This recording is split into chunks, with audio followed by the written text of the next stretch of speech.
बहू तो इस घर की बेटी से भी बढ़कर है। सुनो जी, मेरे बड़ा सर दर्द हो रहा है, बड़ी ही बेचैनी से हो रही है। आप मेरा सिर दबा देंगे क्या? थोड़ी बाम भी लगा दीजिएगा, राहत मिलेगी। सुनंदा जी ने कहा। पर पास में सो रहे उनके पति मुरार जी की नींद नहीं खुली। वो खुद उठी और बाम तलाशने लगी। अलमारी में ढूंढने पर उन्हें बाम नहीं मिली। फिर वो ड्राइंग रूम में गई तो वहां पर ड्रॉर खोलते वक्त वो हाथ में आकर गिर गई और उसकी आवाज से उनकी बहू नंदिनी दौड़कर आ गई। क्या हुआ मम्मी जी, आप इतनी रात को यहाँ क्या ढूंढ रही है? फिर नीचे गिरी ड्रॉर को देखते हुए बोली, आपको कहीं चोट तो नहीं लगी? नहीं, मुझे चोट नहीं लगी है, पर सिर दर्द से फटा जा रहा है, नींद ही नहीं आ रही है। बाम ढूंढ रही थी तो ड्रॉ ही बाहर निकल आ गई। नंदिनी ने ड्रॉ उठा कर रखी और उसने बाम ढूंढ ली। उसने सुनंदा जी का हाथ पकड़ा और उन्हें बिस्तर पर बैठाया। पहले एक गिलास पानी पिलाया, फिर लिटाकर उनके सिर पर बाम लगाया और बदन दबाने लगी। बहू तू जाकर सो जा, तेरी नींद खराब होगी। वैसे भी तुम्हें जल्दी उठना है क्योंकि बच्चों का भी तो स्कूल है। मम्मी जी, मैं तो सो जाऊंगी, पर सच बताओ कि आपका मन नहीं कर रहा है कि कोई आपका सिर दबा दे? आपने पापा जी को तो जरूर ही कहा होगी, पर उन्होंने सुना नहीं होगा। वो भी तो नींद की दवाई लेकर सो रहे हैं। नंदिनी के हाथों के स्पर्श से सुनंदा जी को राहत मिली और वो नींद के आगोश में चली गई। नंदिनी कमरे की बत्ती बंद करके अपने कमरे में आ गई और दरवाजा बंद कर लिया। कहाँ चली गई थी? नंदिनी के पति मनोज ने आधी नींद में सवाल किया। कहीं नहीं, मम्मी जी के सिर में दर्द हो रहा था, वो सो नहीं पा रही थी, पर अब वो सो गई है। तुम मेरे मम्मी पापा का कितना ख्याल रखती हो, मनोज ने खुश होकर कहा। वो सिर्फ आपके ही नहीं, मेरे भी मम्मी पापा है। और नंदिनी सोने लगी। सुबह के अलार्म से नींद खुली। फटाफट बच्चों का लंच बॉक्स तैयार किया और नंदिनी ने चाय चढ़ा दी। तब तक सुनंदा जी बाहर आ गई। अब बहुत अच्छा लग रहा है। पर नंदिनी, तेरी नींद खराब हो गई। नहीं मम्मी जी, कोई नींद खराब नहीं हुई। अभी बिट्टू को कुछ हो जाता तब भी तो मैं जागती हूँ। जब एक माँ जाग सकती है तो एक बहू भी जाग सकती है। सुनंदा जी की आंखों में आंसू आए। उनकी अपनी बेटी भी उनके लिए ना जगाती, पर नंदिनी ने उन्हें रात को संभाला, सिर पर मालिश की तो उन्हें नींद आ गई थी। सुनंदा जी उस समय बहुत बहुत भयभीत हो रही थी कि अब उनके बेटे मनोज की शादी होने वाली है। वो बहुत ही उत्साहित थी, पर साथ में अपने बेटे को बांटने का भी बहुत दुख था। आजकल के बेटे बहू के किस्से पड़ोसी से सुनकर उनका मन बैठा जा रहा था। पता नहीं बहू कैसी निकलेगी, हमारा सम्मान करेगी या नहीं, हमसे बात भी करेगी या नहीं, उस पर पढ़ी लिखी भी है। जब नंदिनी ने पहली बार ससुराल में कदम रखा तो सुनंदा जी को महसूस हुआ कि बहू नहीं बेटी ही आई है। नंदिनी का मासूम चेहरे ने उनका मन मोह लिया। उसने सारी रस्में अच्छे से की और सभी रिश्तेदारों के साथ अच्छे से व्यवहार किया। सुनंदा जी के बड़े 2 बच्चे थे। बड़ी बेटी रागिनी की शादी हो चुकी थी और अब छोटे बेटे मनोज की शादी थी। रागिनी अपने पति के साथ विदेश में रहती थी तो उसका कम आना होता था और इसी वजह से वो काफी अकेलापन महसूस करती थी। उन्होंने पहले ही सोच रखा था कि बहू को बेटी से भी बढ़कर रखूंगी, पर बहू मुझे अपनी माँ मानेंगी या नहीं, इसका उन्हें बड़ा डर था। धीरे धीरे समय गुजरा। नंदिनी अपने आप ही घर की बेटी बन गई। सुनंदा जी ने भी उसे ज्यादा नियम और कायदे में बांध कर नहीं रखा, तो उसने भी अपने सास ससुर को बहुत ज्यादा इज्जत और सम्मान दिया। मम्मी जी, ये गहनों का डब्बा आप अपने पास रख लीजिए, मुझसे नहीं संभालेगा।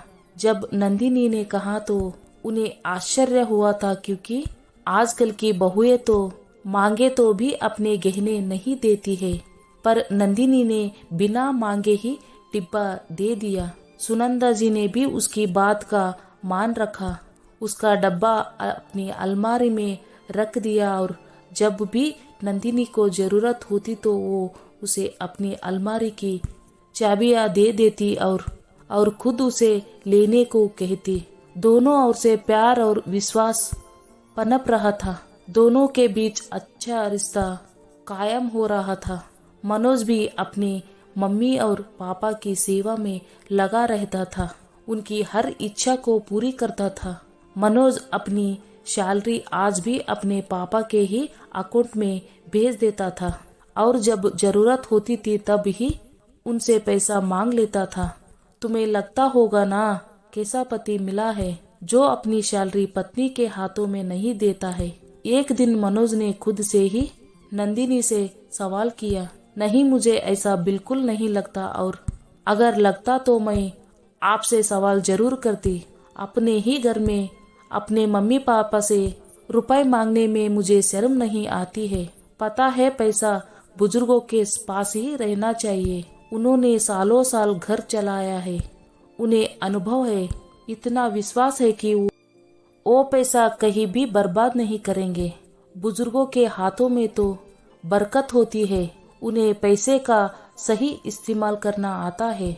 मम्मी जी पापा जी हमारे ही तो है, मुझे तो अच्छा लगता है कि मुझे इतनी बड़ी जिम्मेदारी से मुक्ति मिली हुई है। और ये कहकर नंदिनी हंसने लगती है। मनोज के चेहरे पर मुस्कान आ जाती है।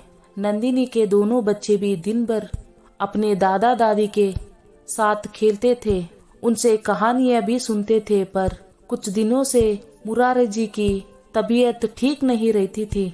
तभी डॉक्टर को दिखाया तो पता चला कि मुरारी जी को कैंसर हो गया है और वो अंतिम चरण में है। वो कुछ ही महीनों के मेहमान हैं। ये सुनकर नंदिनी को झटका लगता है, क्योंकि उसके ससुर जी ने उसे पिता की तरह प्यार और आशीर्वाद दिया था, सदैव इसकी तारीफ की थी। मनोज, हम किसी भी तरह पापा जी को बचा नहीं सकते हैं क्या? मम्मी जी कैसे रहेगी? दोनों के बीच में कितना प्यार और आपसी समझदारी है। नंदिनी, मैं सभी तरह के डॉक्टर से सवाल मशविरा कर चुका हूँ, अब कुछ नहीं हो सकता है, हम कोशिश करना नहीं छोड़ेंगे। नंदिनी के शब्दों ने जादू सा कर दिया। मनोज ने विदेश के एक डॉक्टर से बात की, मुरारी जी को वहाँ दिखा कर लाया। सब रिश्तेदारों ने बातें भी बनाया कि जब मुरारी जी नहीं बचेंगे तो फालतू इतना पैसा बर्बाद करने से क्या फायदा।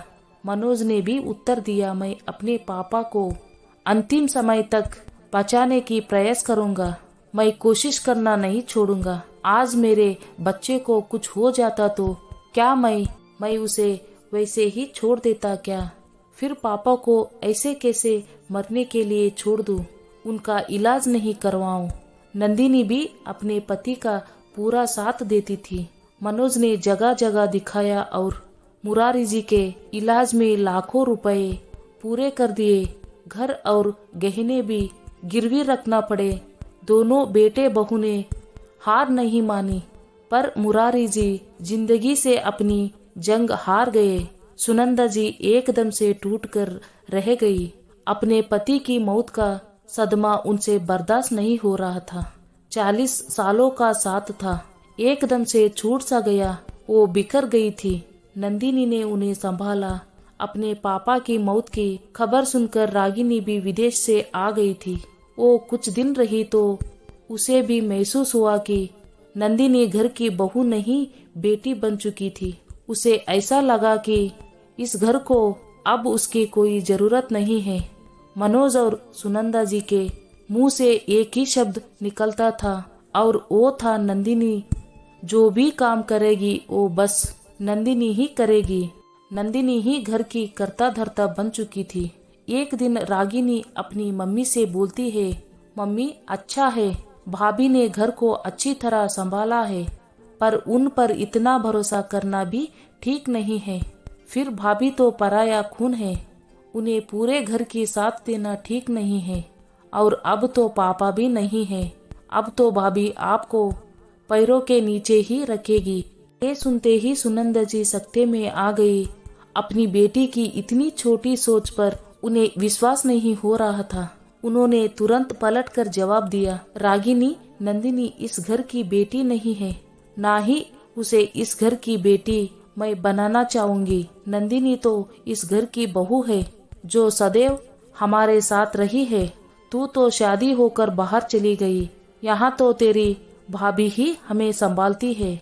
जब तुम्हें पता चला कि तेरे पापा को कैंसर है, तो तू उससे मिलने और उनके साथ रहने को भी नहीं आई। उनके जाने के बाद आने से क्या फायदा, तेरे पापा तो तुझसे मिल नहीं पाए। नंदिनी अपने मायके शादी में गई हुई थी।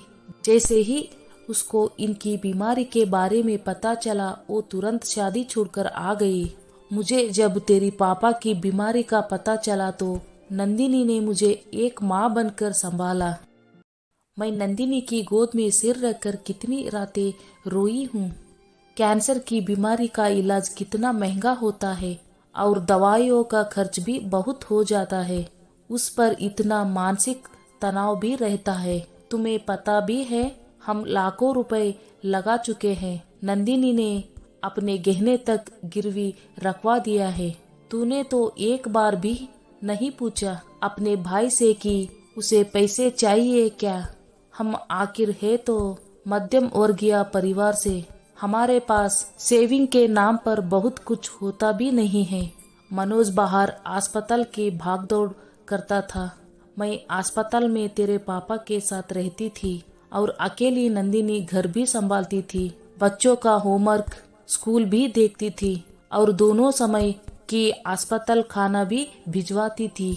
तू शायद इतनी सेवा नहीं कर पाती जितनी सेवा मेरे बेटे और बहू ने की है। मेरे बेटे बहू ने हम दोनों पति पत्नी का सदैव सम्मान किया है और भगवान की तरह हमारी पूजा की है। जिस तरह भगवान को भोग लगाए बिना कुछ नहीं खाते हैं, उसी प्रकार तेरे पापा और मुझे खिलाए बिना दोनों ने कोई चीज नहीं खाई। घर में कुछ भी बनता था तो पहले हमारी पसंद पूछी जाती थी। दोनों हमको साथ ही घुमाने और शॉपिंग पर लेकर जाते थे। हमें कभी भी अकेला नहीं छोड़ा। तेरे पापा अंत समय में चिड़चिड़े हो गए थे, दवाई नहीं खाते थे। नंदिनी उन्हें बहलाती थी, पुराने किस्से सुनाती थी, उन्हें अपने हाथों से खाना खिलाती थी। उनके हाथ पैरों में दर्द रहता तो हल्के हाथों से मालिश भी करती थी। तेरी भाभी ने इस घर के लिए, हमारे लिए बहुत कुछ किया है। अच्छा है वो इस घर की बेटी नहीं बहू है, जो सदैव मेरे साथ में रहेगी। मैं तेरी भाभी के खिलाफ एक शब्द और नहीं सुन सकती हूँ। तुम्हें पता है, मनोज ने भी घर गिरवी रख दिया, अपनी पसंदीदा कार भी बेच दी। उसने बिल्कुल भी हार नहीं मानी। अंत समय तक कोशिश करता रहा कि किसी तरह अपने पापा को बचा ले। विदेश भी जाकर आया, उसमें भी पैसे पूरे कर दिए। मैं कुछ कहती तो यही कहता था कि पैसे तो फिर भी कमा लूंगा, पापा को फिर से कहाँ से लाऊंगा, और मेरे गोद में सिर रखकर रोने लगता था। रागिनी, हर बेटे बहू बुरे नहीं होते हैं। कुछ उन्हें हमें समझाना पड़ता है और कुछ हमको उन्हें समझाना होता है। मैंने किसी जन्म में बहुत अच्छे कर्म किए होंगे, तभी तो मुझे मनोज जैसा बेटा और नंदिनी जैसी बहू मिली। इंसान हर जन्म में अपने कर्म के फल भोगता है। उसकी संतान उसे सुख या दुख नहीं देती है, उसके कर्म उसके सुख और दुख का कारण बनते हैं। रागिनी सुनंदा जी से कहती है, मम्मी मुझे माफ कर दो, मैंने इतने अच्छे भाई और भाभी पर शक किया, उनके खिलाफ बुरे शब्द कहे। मैं अपने भाई और भाभी से भी माफी मांग लूंगी। दरवाजे पर खड़ी नंदिनी मुस्कुराती है और चाय लेकर अंदर आ जाती है। पैकेट में से दवाई निकालती है और अपनी सास को दवाई खिलाती है। मम्मी जी, आप समय पर दवाई लेकर स्वस्थ रहिए। मैंने पापा जी को खो दिया और मैं आपको खोना नहीं चाहती हूँ। अपनी भाभी का इतना प्यार भरा रूप देकर रागिनी ने नंदिनी से माफी मांगी और उसे गले लगा लिया।